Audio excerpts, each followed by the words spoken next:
Hey guys, great morning, great morning, great morning. I'm Shay Wilson, thinking big, living bigger, and loving the biggest. You have just opened up with Spiritually Fit. What's going on, guys? Looking to be spiritually fit. What's happening? What's happening? Good morning. Happy Monday. Come on, jump on, jump on. Let's get this thing moving and shaking. Let's get it moving and shaking. Come on, jump on, jump on, jump on.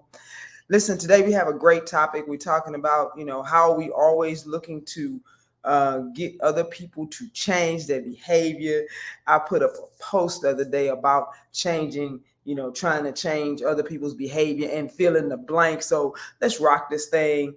Many of you said that is absolutely futile. Why would we try that? What would we do that for? It doesn't work like that. Good morning, guys. And so we're going to talk about it this morning. How we are why do we spend so much time trying to change someone else when we already know the answers were almost unanimously it can't be done, it's futile, it's all those things, and yet we do have some influence. So come on, get on. This first thing we always do is what we appreciate, what we're grateful for, what we're thankful for this morning. This morning, I'm thankful for a really peaceful weekend, a weekend that was just, kind of just real chill. I did a little bit of work on my writing and a little bit of work on this, but it was just chill. And this morning, I'm just excited to be here and talk about what we have been doing that has expended so much energy, which we already know is futile. Some of us, I could just feel the frustration in your voice talking about it is futile, it's crazy, it's insanity, and yet we still try to do this in so many ways that maybe we're not even aware of. So holla at me if you're on. Let me see you. Hit me up with it. Let me see your comment. Hey, Yvette, good morning. Hey, Donna. Hey, what's going on, Donna? Because we have issues. Exactly. We have issues with it. Facts. We do. We have issues with this thing about trying to change other people. It's really interesting. Even in the most political situations that we have in this country right now, even in our relationships, we have a tendency to focus on the things that we want to change about somebody else. And it absolutely frustrates us, which is why we're talking about it with spiritually fit people. People that are looking to be spiritually fit understand that there's an acceptance of other people. And most of the time we have a hard time grasping that people would make decisions as they make. We have a hard time grasping, seeing the lack of motivation with somebody else. We have a hard time grasping the fact that they don't understand us, how we want to be. But it really comes back to how we want to feel around people. And so we seek to try to change them in their behavior as opposed to us changing our perspective, changing our extending more grace, just believing in who they are right where they are, leaving. Sometimes we get into situations it's not even, leaving a situation is probably sometimes the most loving thing, because then we don't take on as much emotional wounds as we do, and also practicing grace. That's a big one right there. So let's talk about it. We spend a lot. Listen, how many people out there right now can say that they have spent some time in their lives trying to change somebody else or try to influence them to change? Now, we can't change them per se. Let me say this. Put this in there. Hey, good morning, D Love. Good morning. We can't change anybody. We can't influence, though. We have a way of influencing, but our way of influence, some of us go about it totally wrong. And I don't want to say totally wrong. Our tactics don't lend itself to the results we would like. We tend to harp on the negatives of the person.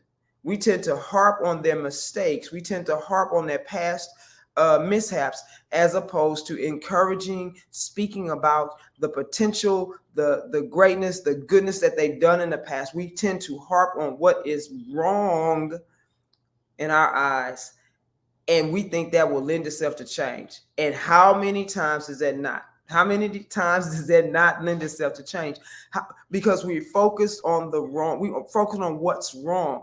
I put up a post yesterday about a young lady inboxing me and her question to me, because I was single and appeared to be all the things, I guess, to her attractive, what have you. What's wrong with me? My problem with that, the fact that she was bold enough to ask was fine with me. Was that you immediately looked at what was wrong as opposed to what's right. And many of us are trying to influence other people to change by focusing on what's wrong and speaking about that and beating someone's spirit down. I'm gonna use the word beating spirit down because we don't understand. Those words are harsh. You may be coming from what you think is good intentions, and good intentions have created a whole bunch of atrocities in the world and in our history. Good intentions, but when you keep harping on what's wrong, all you speak about is what's wrong, all you say is about what's wrong with them, then you are doing way more damage than you think you are. You are doing way more. You're not influencing the change. What you may influence is for them to shut down. As I'm reading one of the books, one of the classics, How to Influence People by Dale Carnegie. It's the new version. How to Influence People in the digital. How to gain friends, win friends, and influence people in the digital age. This is a classic. He talks about how bringing the best out of people is to speak the best in them, to see the best in them. I try really hard to do that. I practice that. It's not always easy, especially when you deal with family or friends or people that you romantic relationships. Let's put that out there because that is tough, especially when you've been together for a while. That is always the issue. Let's see, Donna, what you got? Self-awareness is looking inward and asking why you feel. Absolutely. And we're getting ready to get to that. Thank you, Donna, for bringing that up. So here's the deal with the trying to get other people to change. It is really about you. What about them? This is one of the questions. What about them resonates with you? That if you take it personal, sometimes we say, well, it's my child. Well, you got to understand at certain points, our children have their own lives. They get to make their own decisions. They get to move how they think. You have to release and let go. It's a faith and courage issue. But what about them? What is it about them? Because a lot of times we are more selfish than we think. That how their behavior looks upon us is what the problem is. Our relationships, if we're not getting something from the outside, we're now trying to dictate and manipulate and control what someone else does so that we can feel good. See, it comes back to us. It comes back to us. It's all, how do I want to feel? And here's the thing, the faith and courage part is that, well, I can make them change. If I can force them to change, if I can get them to change, then I will feel better. And that's always an inside job. It's always an inside job, guys. We can say it's always you versus you in your love relationships, in your professional relationships. It's always you versus you. Who do you want to be? That's a question I always ask myself, and I always ask my clients. Who do you want to be? How do you want to be treated? And how do you treat yourself? Who do you want to be? How do you want to be treated? And how you treat yourself? People are there to add to our lives, not become our vein of our own pipeline to happiness and joy. We must have it within ourselves. Now, we know all this. You guys are smart. We're dealing with leaders here. You know all this, but yet we get into a habit of trying to get other people to change. And again, it is a faith and courage question. This is a faith and courage because we must believe that the creator, the God of your understanding, your universe, the source, or what have you, is the one who can handle your family, friends, your loved ones. You must believe in the best in them in order for that to come out, because what you focus on, you get more of. Good morning, CC. What's going on, Carmen?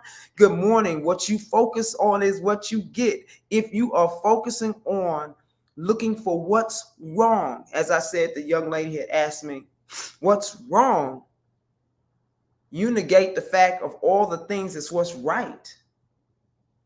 Period. And whether you know me someone as a friend, or you know someone that is a family member, or you're in a romantic relationship with a professional relationship, when you focus on the negative, that is what you get. That is what you see.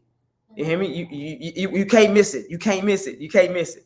All right. So One of the things, if you aim to influence someone, let's talk about it. Let's talk about it. Anybody any questions right now? Anybody, what's going on? Anybody self-awareness? Again, this is going back to spiritually fit people. When we're looking to be spiritually fit, we must know that we are, our energy is what draws and attracts. What we focus on is someone. So it's something that aggravates me about something. Hold on, let me see. Carmen says, I'm a fixer and has taken me a long time to realize I can absolutely now at their gifts. So I look at their gifts as opposed, absolutely. Yeah. Thank you, Carmen. That's a good one. She says she's a fixer. She understands that about herself, and that she's taken her a long time to realize that you cannot fix anyone, especially when they're not thinking they. First of all, most of those people don't think they broken. It's just us looking at them and thinking they broken. But when we look at their gifts as opposed to their faults, we get a lot of. When you start looking at that and start racking those things up about what they bring to the table is gifts and stuff, their talents, the beauty of them inside, then it's a lot easier to grasp. And when we look at ourselves and we look at our faults and our things that we don't do so well, and we look at the things that we're working on that we still kind of struggle with, and then we extend more impotent grace. I'm just saying, maybe it's just me. I'm like, I see how everyone is trying to do the best that they can from the level of consciousness that they are at, period. And we can fuss, fight, argue, try to move them, complain all day long. That will not get them to change. What gets them to change is something within themselves that just says, you know what, I'm ready to change. And when they do that, that's not really us doing it. That is them doing that.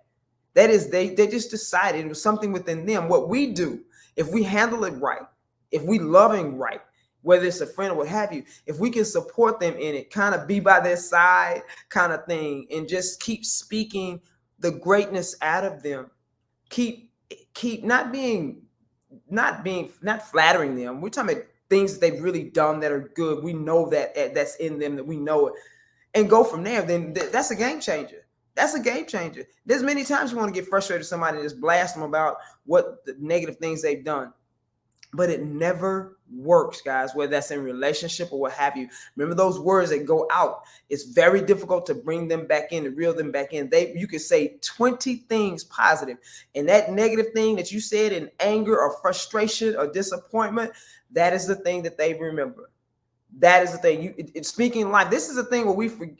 Hey, Tiffany, what's going on? Gorgeous. Speaking life into somebody is not for the faint of heart, because we will see their whole thing, and we are ready to, we speak a lot of death many times. We speak it even if we're not speaking to them. We will speak about them to other people. We will speak this, and I'm very sensitive to it now. Speaking life over people, speaking blessings over people, speaking it.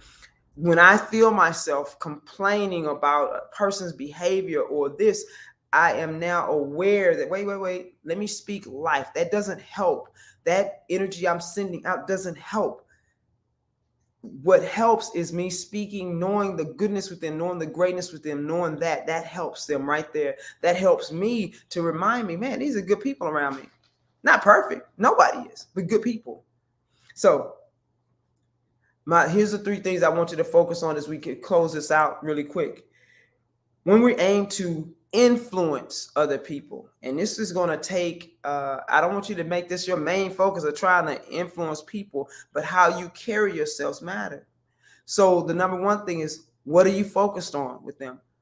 Why are you focused on that? Do they need to change because it's going to make you feel better? Do they need to change because you don't feel loved, valued, appreciated? That's a whole different ballgame. If you don't feel loved, valued, and appreciated, that's a conversation. If that continues, there's other things that you must do. Many times we don't change a situation because we don't have enough faith to believe that you can get what you want somewhere else. Many times we stay where we are, meaning don't change the situation, because we don't believe there's something else. We don't have hope that there's someone else, something big, another job that values us. That's one of the things. So we stay there in frustration, and our energy is frustration, disappointment, and we'll stay there. So when people ask me about being single, it's like, I understand that I love being single. I love being coupled. And many people are coupled. They're not very happy. They're not very fulfilled. They don't feel love, value, appreciate. They stay because they don't believe that there's something else. There's someone else. They can do better. That's the thing. And so we stay there in a whole stew of upset. Nothing wrong with that, but there's a thing that we must change. We're sitting there trying to wait for the other person to change, and it's really us. So number one, where's your focus? Number two,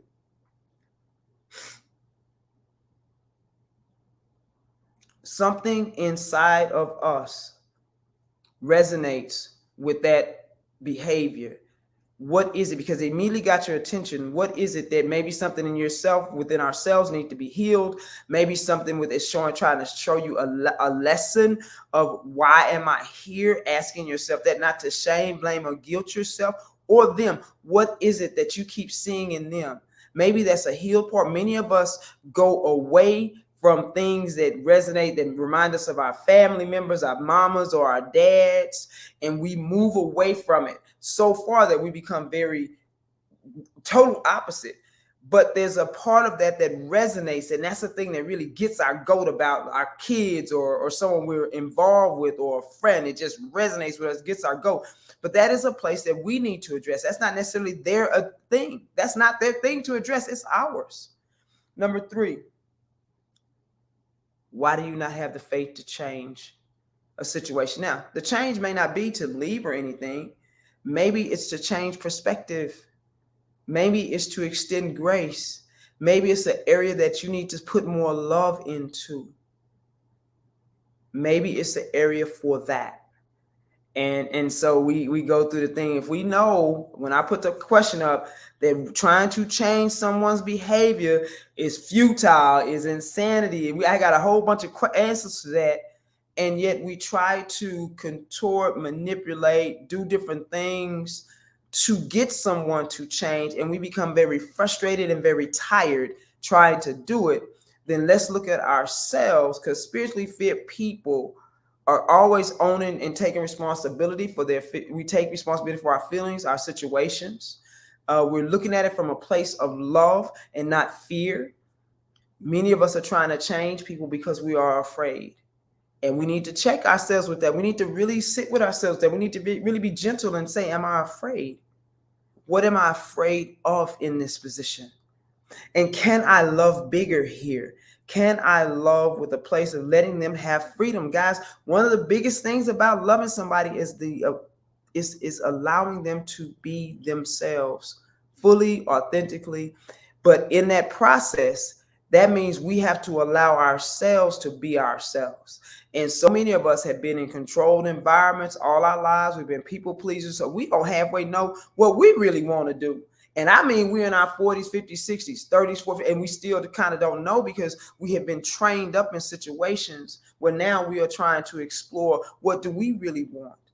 We only in this situation because that's the right thing to do, but it may have been the right thing to do for someone else, and now it no longer serves you. And so we have to be gentle with ourselves with that. Anybody listen? I hope this was a thought-provoking, very loving on your spirit type of segment that we are just like, okay, let's go get this thing. Let's go get it. I'm going to look at everybody today and see the best in them today. I'm going to look for the best in everyone that comes in my space. I know they get on my nerves when I get to work, since we back in the office, but I'm going to look for what they do well, and I'm going to just focus on that. I'm going to look at my children today, and I'm going to focus on what they do, and I'm going to speak that. I'm going to speak it, because many times we say, my kids, I know they know I love them. How? Have you said it? Have you said what they do well today? Listen, we slide with this stuff a lot of times. Have you said what they do well? How do they know if you have not spoken it? Challenge accepted. There you go, Tiffany. I mean, everybody you come across, your spouse, what do they do well, and speak into that. We good at picking out what they doing wrong. We are so good at it. What are they doing well? And speaking appreciation. This is definitely a difficult topic to break down. It's a most definitely, D-Love, a difficult topic to break down. We spend a lot of time maneuvering ourselves to make other people change. and we're unhappy where we are because we don't even know ourselves because we done contorted, maneuvered this. And when we decide to stop doing that, we expect other people to do it. See, that's the thing. Because we have contorted and changed and manipulated, we think other people should do the same. And this is the love part. To break away from that is tough. It is a faith issue and it is a courage issue. You have, I was listening to Master Kip. A lot of this I'm reading right now. His book is literally the areas that we have the most challenge, resistance, is the places that we have the least faith and the least courage to do something different. That could be in relationships, that could be with your money, that could be with your health and wellness, that could be with anything. Those areas, look at it. It could be in your romantic relationships. Those are the places that we have the least. Now, to say you don't have any, just have the least amount of faith and the least amount of courage. All right. So the challenge today, guys, is everybody you come across, seeing the best in them, speak it, say it. If you never given somebody a true compliment, say it today. Your kids, start at home, guys, because we're real good at being friendly and stuff outside. But when we get at home, we have a hard time speaking that thing. Speak, okay? All right, let me see what D-Love got, and then I'm going to let you go. Just had that conversation with my sister the other day about expecting others to operate the world that we do. Don't do. That's right. This is a practice, guys, because we know a lot. But knowing is not good enough. We must move in it. We must practice it. Knowing, we know a lot. I know plenty of people know how to lose weight, but they don't do it. And they need to. And I just use that example because that's in the business that I'm in, or we need to do different ways differently. It is a practice. The universe will support you. God will support you on whatever you decide to do. Period. Understand that. So today, this is the challenge. Everybody that we come across, we're going to see the best in them. We're going to speak it. Hey, you have a great smile. I always love that when I come in, you always have something positive to say to me. I love that. Hey, honey, you know what? You always, I don't know, and you feel like, I appreciate that about you. Thank you. Thank you. It's a game changer, guys. It's a game changer. It is a game changer. All right. All right, guys. I'm over my time. I appreciate you. Love you guys. Have an amazing, amazing Monday. Happy Monday, July 11th. Let's rock this day. All right. I'm Shay Wilson, thinking big, living bigger, and loving the biggest. Boom. Let's go, guys. Bye.